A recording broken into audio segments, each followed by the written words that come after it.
From Keene in the Shire, the Liberty Media capital of the world, this is Daryl W. Perry, host of FPP Radio News for Wednesday, March 1st, 2017. Silver is trading at $18.39 per ounce. Gold is valued at $1,243 per ounce. Bitcoin is trading at 1.7 cents, and the average price of Bitcoin is $1,183.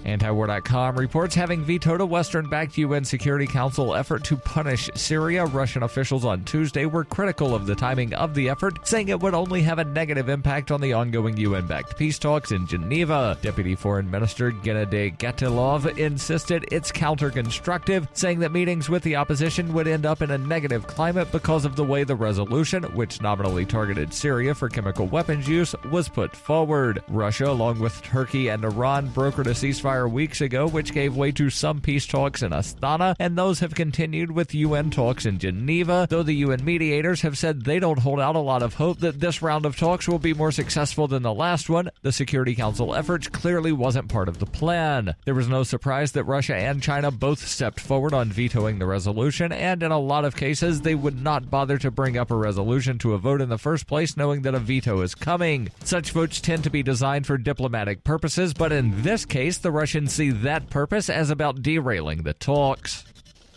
When her plush and comfy life suddenly and unexpectedly fell apart, Brooke and her dog Cloud set out to defy the odds. If this is a man's world, as they say, living on the streets is no place for a young woman. One day she awoke in the redwood forest and realized she had become a hobo, and would ultimately come to know exactly what it means to survive. How to Be a Hobo by Brooke Willett is available from Amazon.com and all major bookstores. UPI reports Amazon's cloud storage system had a massive outage on Tuesday, disrupting service to several companies across the United States. The outages began around 12:45 p.m. Eastern Time and were concentrated on companies on the East Coast using the AWS S3 storage system in Northern Virginia. Amazon Web Services said in an update on its website, "We continue to experience high error rates with S3 in US East 1, which is impacting various AWS services. We're working hard at repairing S3, believe we understand the root cause and are working on implementing what we believe will remediate the issue." Amazon noted they had repaired the ability to update the service health dashboard. GeekWire said companies impacted include Expedia, Slack, Medium, and the U.S. Securities and Exchange Commission. VentureBeat noted several sites were working slowly, including Airbnb, Down Detector, Snapchat's Bitmoji, and Time Incorporated. Some websites that inform people when websites are down were not working, and Amazon's cloud service was eventually restored. Amazon has more than 40% of the cloud market, topping $12 billion in sales for the year. On September 21st, 2015, AWS had a 5-hour outage that also affected its Northern Virginia center. Affected were several companies and Amazon's own services, including Prime Instant Video.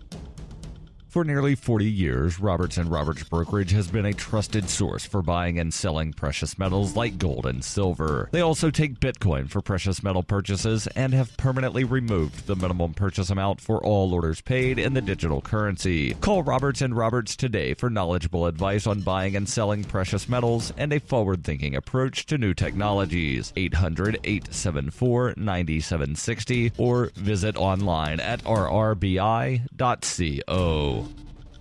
Reuters reports an SUV driven by a 73-year-old man plowed into a Mardi Gras parade crowd in Alabama on Tuesday, injuring a dozen members of a high school marching band, but there were no signs the incident was intentional, according to city and police officials. 3 of the 12 students were in critical but stable condition, according to Grant Brown, a spokesman for the coastal city of Gulf Shores, at a news conference. Officials initially said 4 students were critically injured. The driver, who was not identified, did not suffer any injuries and has not been charged. Gulf Shores Police Chief Edward Delmore said this was not involving drugs or alcohol, nor is there any indication that this was an intentional act. Every indication is that this was just a tragic accident by an elderly man driving his vehicle. The incident occurred after the Gulf Shores High School Band led the annual Mardi Gras parade down a state highway shortly after 10 a.m., followed by a 2008 Ford Expedition that was part of a group participating in the parade. Brown said, and then something went horribly wrong, and that vehicle that was behind the band accelerated and struck the children. The parade was canceled after the incident.